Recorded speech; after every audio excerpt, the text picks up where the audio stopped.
Hello and welcome to the Daily Meal for Sunday the 31st of October 2021. Now in today's video we're going to have a little bit more post-match commentary, and then we're going to go into stats from yesterday's awful game and result. So let's have a look here. So this is from londonnewsonline.co.uk. It's 4 takeaways from Millwall's 1-0 loss at Huddersfield. No dispute over Lions' best defender as they failed to show attacking intent. Jonathan Hogg's 82nd minute header condemned Millwall to just a second defeat in 11 championship games. In truth, Huddersfield were the superior team throughout the game, but unlike their visitors, have had problems in the final third. Gary Rowett made just one change to the side that beat Stoke last time out. George Saville returning from suspension to replace George Evans, who missed out with a thigh injury. The defeat leaves the Lions 12th in the league table with 21 points. Just 3 off the top 6 with home games against Reading and Derby to come. Here are Alex Grace's takeaways from the trip to West Yorkshire. No attacking flair. A big complaint for Lions fans this season has been the fact that there has been no attacking intent from their team, and that was most certainly the case at Huddersfield. From the 15th minute onward, the home side dominated. They were in good in possession, some very neat and crisp passing, and the movement of the likes of Lewis O'Brien and Danny Ward created problems. Although they did not create an awful lot in the first half, they kept the Lions pinned back in their own half. It didn't seem as if Rowett's men wanted to move forward and create any major chances. The game plan was to sit tight, soak up pressure, see if there was a mistake, and seize on it. Both sides played with a back three, so it was evident there would not be an awful lot of goalmouth action, so it proved. Eventually, if you are under that much pressure for so long, you will crack and a mistake will be made, and that's what happened. Jonathan Hogg broke free from his marker, drifted into the 6-yard box, and had a free header to win the game for the Yorkshiremen. Yes, I put the game on the full match replay on iFollow. I started to watch it and I thought, okay, let me see. So when I watch a game, I don't watch the game. I mostly watch the Millwall team and see what they're doing, and they didn't seem to be doing a lot.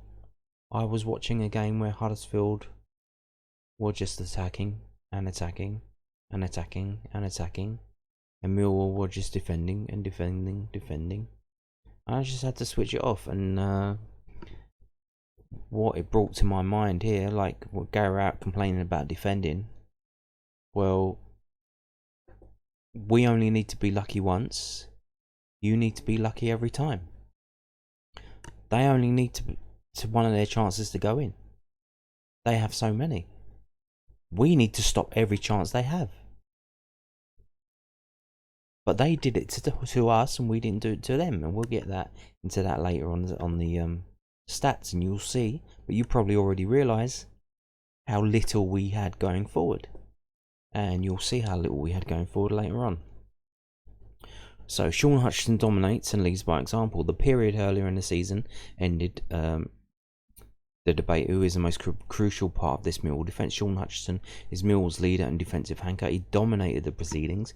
Everything that came into the Millwall box he powered away. He blocked every cross and made those last ditch challenges that prevented the Huddersfield attacks from ever really causing any problems. His statistics from the game back up my claims. He won 13 duels, made 8 recoveries and 7 clearances. He was by a million miles Millwall's man of the match and a standout player on the day for Gary Rowett's side. The captain has led by example all season, as he has done for the majority of his Millwall career. No link up between midfield and front three. The idea of playing a 5-2-3 formation is to press from the front and as a unit. Tom Bradshaw starting really allows Millwall to play their pressing game, and he leads by example as the central striker. The front three of Shea Yojo, Bradshaw and Jed Wallace did this very well. Huddersfield liked to play out from the back and the press forces issues, and it did on a few occasions. However, where it went wrong for Millwall was there was no link between the midfield duo of Saville and Billy Mitchell to the front three. This left gaps for Huddersfield to exploit, and they did that well. Building their attacks from the back was a key part of their game plan. Rowett saw that was a problem and brought on Mikkel Keftenbeld to try and bolster the midfield, switching to a 3-5-2 formation. It did help in terms of giving the Lions more of a foothold in the game in the second half, although it did not change the pattern of the game massively in their favour. So he takes off an attacking player to bring on more defensive player, and because that's what you need. We're already defending, so let's defend more. No concern over Danny McNamara. The Lions Academy product was not included in the matchday squad. However, there was no concern over the young wing-back. I asked Gary Rowett about him and whether there was any injury, and he said leaving out was purely a tactical decision. Mill missed what McNamara could have brought to the side. Ryan Leonard does a good job on the defensive side of things, but does not have the same pace and attacking intent that McNamara does, and could have been a big difference. To have him and Scott Malone on the other side could have created openings and make life harder for Huddersfield defence at a rather easy day. Yeah, well, for some reason, Rowett's had the smart idea to play Leonard at right wing back, and sometimes it works and sometimes it doesn't.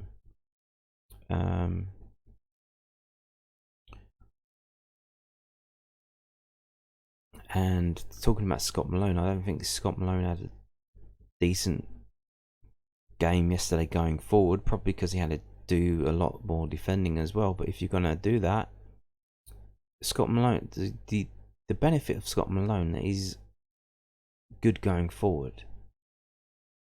If you need a defensive left wing back because you're just going to defend and play for a 0-0, which Gary Rowett said he was going to do. If you watch yesterday's video that I made, you'll see that he said that in his post-match. He actually said that in his post-match video. It's like he doesn't have any tact. Maybe he doesn't think about what he's saying. If you're one of the apparently 700 Millwall fans went up there for this game. If you hear him say that they were playing for a 0-0, so you travelled all that way to watch this game, and the manager was playing for a 0-0. Well, if you're gonna do that, why not put Murray Wallace in there? Because he's better defender than Scott Malone, to be honest with you. And then tell Murray Wallace just to defend and try and feed Ojo, but don't go too far forward. Because I don't know if it's because Scott Malone used to play for Huddersfield. He had a season up there. Maybe some emotions going in there. Maybe he met up with a few people before the game. I don't know, but he didn't seem to have that good a game yesterday. So there you go. That's so let's see what Gary Rowett's got to say. More quotes from Gary Rowett. So this is from news@den.co.uk. Mill boss on Huddersfield goal, penalty appeal, and taking next step as top 6 chance lost. Mill boss Gary Rowett was disappointed with the manner of the goal conceded in 1-0 defeat to Huddersfield, but felt his side should have been awarded a late penalty. Jonathan Hogg outjumped the visiting defence to head home Sorba Thomas's cross in the 82nd minute. In added time, Ryan Leonard's shot appeared to hit the hands of former Lions defender Harry Toffolo, but referee Jeff Eltringham played on. Oh yeah, that was another thing that when I was trying to watch it, I rewatched about the first 40 minutes and turned it off. That the referee was just constantly stopping the game for fucking stupid little things as well, mostly against us, and that was annoying as well. So the Lions would have gone into the top 6 with a win. When you come away from home to a place like this, you know there are going to be small margins in the game, Rowett said. I thought we started really well for 15 minutes, but for 30 minutes after that, I felt Huddersfield's movement just caused us some problems. O'Brien, Holmes were bright behind Ward in those little gaps behind our midfield. It was difficult to get to grips with, really. Bart's had to make a couple of saves, but I don't think there were any absolute clear-cut chances that they had. It was just quite a lot of balls into the box, cutbacks and block shots and whatnot. So I was disappointed with the way we finished the half from that mid-period onwards. I felt I needed to change it. We needed an extra man in there. Mikael Keftenbell for Shea Ojo. I think it did the trick. He looked a lot more stable, had better structure. 20 minutes before they scored, I felt we looked stronger and looked as though we were in the ascendancy and putting them under a bit of pressure. To concede the goal in that way is massively disappointing for a big side like us that pride ourselves on our set pieces in a division where set pieces are so important. To concede a goal where Hull gets a free header in their 6-yard box just clearly shouldn't happen. Disappointed in the last minute. I thought we should have had a clear penalty. I've watched it back a number of times. It's great skill from Bennett. He backheels it through the defender's legs. Lenny has a shot and it hits Toffolo, who turns his back and puts both his hands up and deflects the ball wide. Jeff didn't feel like it was enough for a penalty. I felt it was a clear penalty, but I'll let people decide when they see it. Did our performance warrant us winning the game? Probably not. but I certainly felt before the 82nd minute that we were done enough to give us every good chance of at least getting a point. So I'm disappointed conceding the way we did. Rowett was asked if he feels his side can be inconsistent after they lost 2-0 at home to Luton, and defeat here followed 4 wins in 5 games. Rowett said, before today, over the last 10 games, I think we were second, joint with Fulham in a form chart in the Championship. I don't think that's inconsistent. We're the type of team that have to work incredibly hard to win games in this division. If we don't do the right things, then we're clearly not going to give ourselves a chance to do that. In the last 10 games, we've only lost to Luton and Huddersfield, but the way we've lost both of those games is disappointing. We'd won 4 out of 5. If we win today, we've got 2 home games coming up, but we just seem to struggle to take that next step. If that's what you mean, then I would agree that they are games you just got to put your stamp on. But it's a tough division. Huddersfield are a really great side. They've got good home form. They showed today at times they're a difficult team to play against, but I thought we should have got a point out of it, and a point and a clean sheet away from home, what I would have been reasonably happy with. So a point. To get a point, you get a draw. To get a clean sheet, that's a 0-0 draw. So he was playing for a 0-0 draw.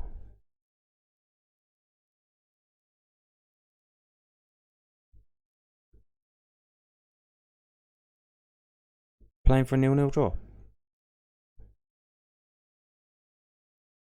And the defenders, after defending for basically most of the game, gets to 8 minutes left in the game, probably a bit knackered, and then they end up conceding. Did he change anyone? Did he make any substitutes? Did he bring Murray Wallace on for Scott Malone? Murray Wallace on for Jake Cooper? Get some fresh legs in there? I don't know. But, so, what was he saying here?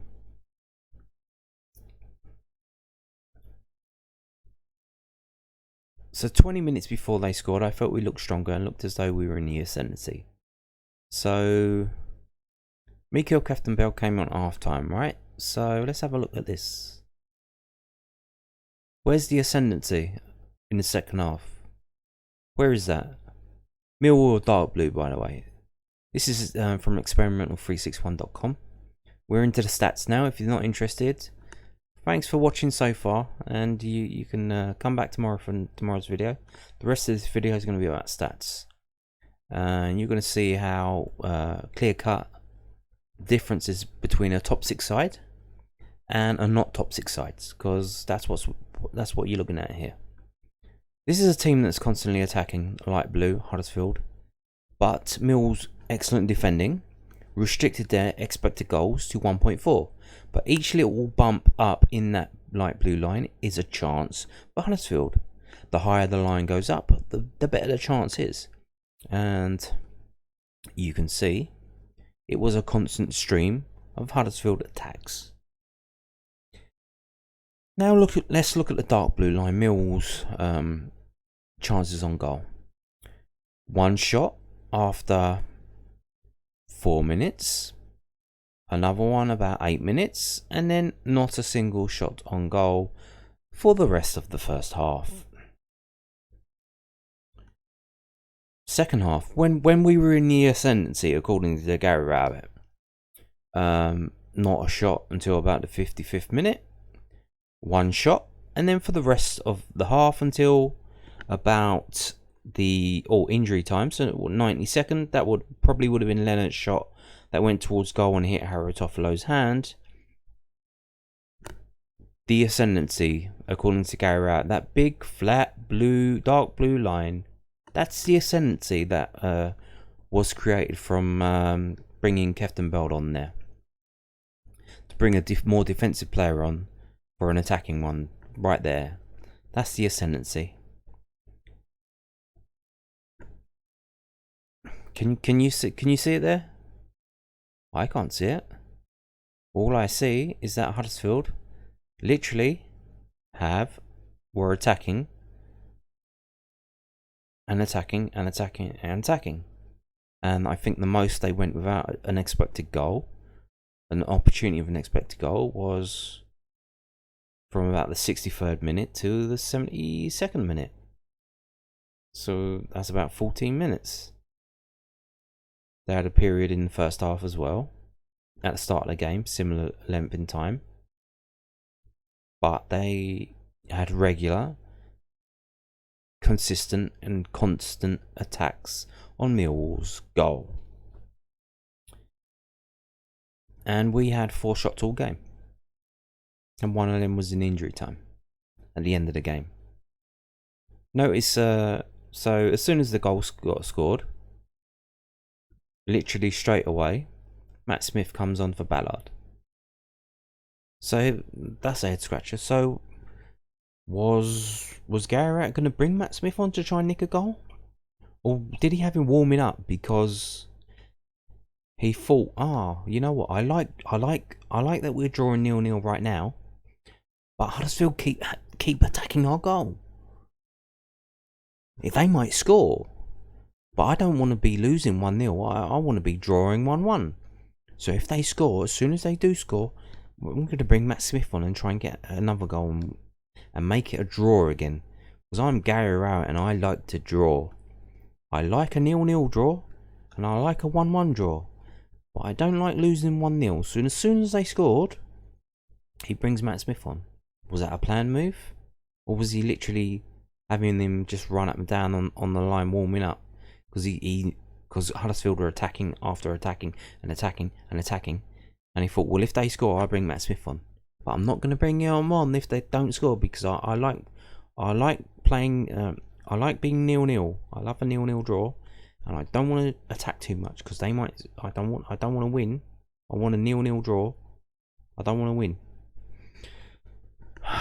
It's fucking ridiculous, mate. 700 people, 700 Millwall fans went up there for that fucking shit.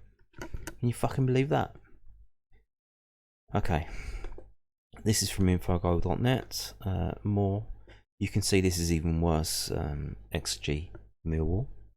The XG in the middle by the red FT is 1.62 to Huddersfield, 0.26 to Millwall. Damn, that is insane.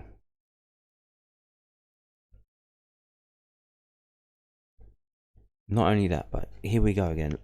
So look at this. Like I said, fresh legs. What happens?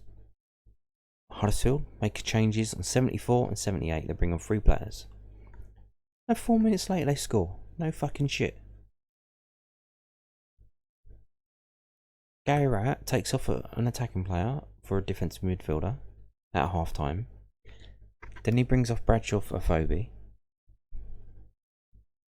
Like, maybe the defenders are fucking knackered, mate. Maybe you might want to change one of them. Especially when Huddersfield have just changed 3 attacking players. They brought on fresh legs up front. If you're that interested in drawing, maybe do that. But no. He brings, literally, look, 82nd minute he scored. As soon as that happens, Matt Smith comes on. And we don't even have a shot until like 10 minutes later, in injury time. It's all so tedious. So let's have a look at the lineup, see what the stats are, see what the player ratings are, even though the player ratings on this website are not very good. So hang on. So Torba Thomas got man of the match 9.18. Okay. The Millwall players. Jed Wallace 7.21. Yeah, so according to Malone, not too good, 5.33. Ojo not too good, Mitchell not too good. But like I said, these player ratings, don't really rate them. So what did the subs do? Didn't break 6. Okay. Let's move on to the stats, the numbers. What happened to the numbers? So possession percentage 57 to 43. Attempts on target 6 to 1. So that's presumably block shots and saves from Biakowski there. Attempts off target 6 to 2. Block shots 2 to 1. Goalkeeper saves 1 to 5. So Biakowski makes 5 saves there. And he was wearing a cap for the second half. Sun was in his eyes. Total passes 402 to 315. They didn't even pass that much. They were pretty direct. They weren't pissing around, going tippy-tappy around the back. They were coming at us. 293 completed passes, 201. Corners 6 to 3. Offsides 4 to 1. Yes, they were. So they were attacking. They were like, boom, let's go for it. Fouls 8 to 14. Yeah, the referee, yeah, he was giving up a lot of shit for us, which is probably why he didn't give us that penalty at the end. I don't know. Yellow cards 3 to 2. Red cards 0 to 0. But what I like from this website is the map. It's the XG plotted over the pitch. So here you can see Huddersfield, 90 minutes, all their shots. Half of them are inside the box, half of them outside the box. They were shooting from here, there and everywhere. Mostly central. That was the goal. That was the one chance they had inside the 6-yard box. They had a better chance there from Pearson, 48 minutes. They had a decent chance there from Danny Ward, 16 minutes. And they even had long shots. Maybe that was in the plan against Bart Piakowski. Let's have a look at Millwall's dismal. Oh God, there's Millwall shots all inside the box. So there you go. Jed Wallace 54, best chance 12%. So fair. Was that a fair result? 97.56. Yes, the better team won. No fucking shit. Now let's switch to first half. So there you go. They only had 2 inside the box. So second half, they presumably were told, let's get inside the box more, because let's switch it to the second half. And there they are. Only 1 outside the box, the rest inside the box.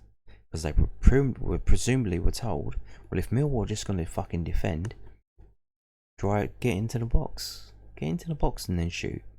And here's Millwall's 2 shots in the second half. It's so small I can barely click on it. So there was the one right at the end. And that was Jed Wallace, 54 minutes. Like, what are we doing here? Oh, well, we're playing for a 0-0. Why? Because Gary Rowett loves 0-0s. It's Jesus fucking Christ. Moving on now to whoscored.com. Better player ratings from this website. So, match summary. Strengths for Huddersfield: effective at creating goal scoring opportunities from set pieces. Weaknesses were caught offside often. Styles attacked down the right hand side. Millwall, no strengths. Were poor at finishing.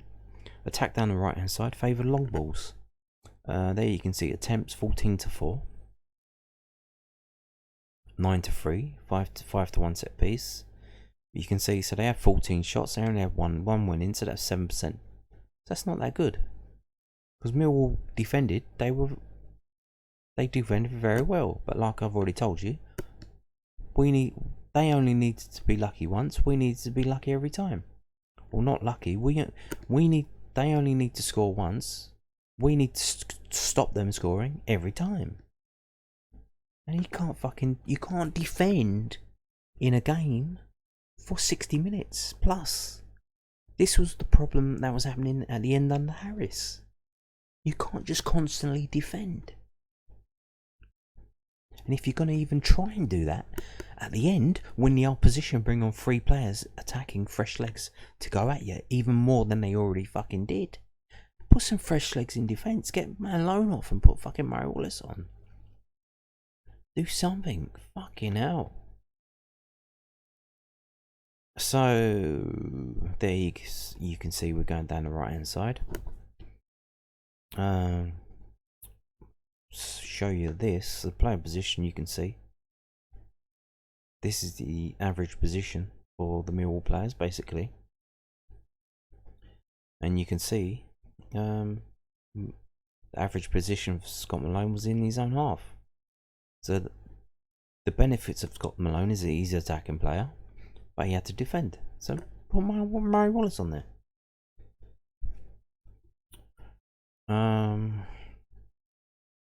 And yet again, you can see there's a bit of gap in the middle there, and they've got 4 in the middle. They've got 25, 24, 6 and 8. Pack in the middle, which forces one of the centre backs to come forward, or the attacking player to drop back. And you've got Bradshaw having a position, our striker, Bradshaw, central striker, having an average position that's further back than Jed Wallace.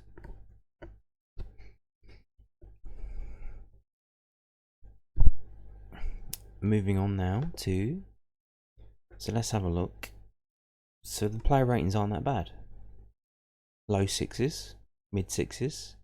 There's 7.5 at Hutchinson, standout, but for Huddersfield it's basically mid 6s and above. The average player rating, if you look at the top by the club badges, 6.88 for Huddersfield, 6.39 for Millwall. And let's just go through the shots. So every player for Huddersfield had a shot except for Lees and Nichols, the central centre back and the goalkeeper. Whereas for Millwall it was Wallace and Leonard. That was it. So possession, yeah. So yeah, they weren't sitting on the ball that much.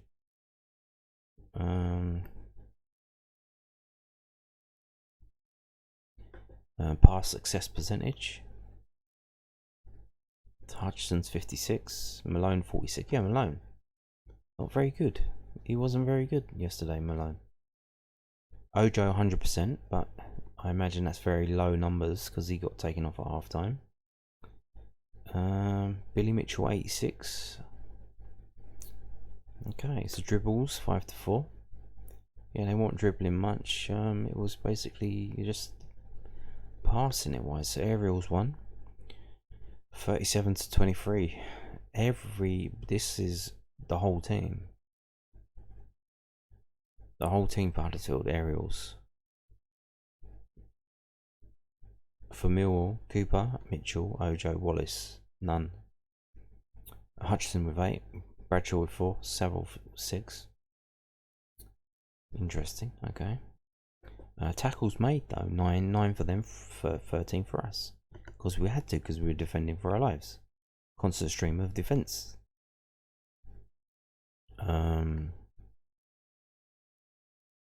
So corners 6-3.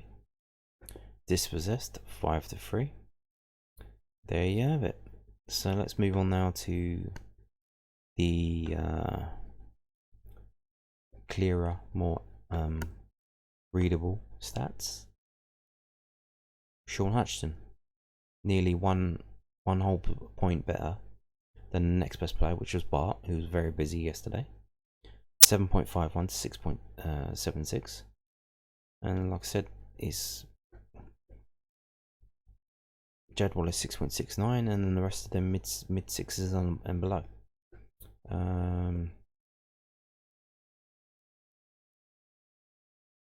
Two subs didn't get that much because probably they didn't have much to do because they were attacking players, and we won attacking. So Ojo, he played 45 minutes, got 6.09. Keithton Bell played 45 minutes, got 6.46. But he was a defensive player and we were defending, so he probably had more to do. So touches, who had the most touches for Millwall? Sean Hutchinson, Bart, Ballard, Leonard, Jake Cooper, all defenders by the way, with the most touches. Okay, so offense for Millwall. Who had the shots? So we only had one shot on target. So we had 4 shots. I've told you about 4 shots. One of them was on target. How are you going to win the game like that? How the fuck are you going to win a fucking 90-minute football game if in 90 minutes you have 1 shot on fucking target? But of course we know Garrett was playing for a 0-0 draw, so he nearly got it. He was only 8 minutes out from getting his 0-0. He's lovely, precious 0-0. Yeah, defensively, I imagine we're pretty busy here. So who had the most tackles? We had Hutchinson, Cooper. Interceptions, Gift and Build, Ballard. There you go. Clearances, Hutchinson again. Just topping tackles and clearances. And then Ballard. So Ballard seemed to be doing a few things as well. Bradshaw's getting on the defensive things as well. Like the forward, the striker, the attacker. He had 1 interception and 1 clearance. He's doing defensive work. Block shots, only 2. Hutchinson and Leonard. Fouls, who gave away fouls? A lot of fouls given away there. A lot of fouls given away. Were they fouls though? That ref was pretty tight. Pretty annoying. Blowing his whistle all the time. I imagine it must have sounded like a rave or something, constantly blowing his whistle. So passes. 45 passes, only nearly half of them are accurate for Sean Hutchinson, so his passing game was fucking dog shit, but a massive high score still. If his passing would have been better, I imagine he would have been even higher rating. So Jake Cooper, 38 passes, 71, that's not bad. Billy Mitchell, 35, 85.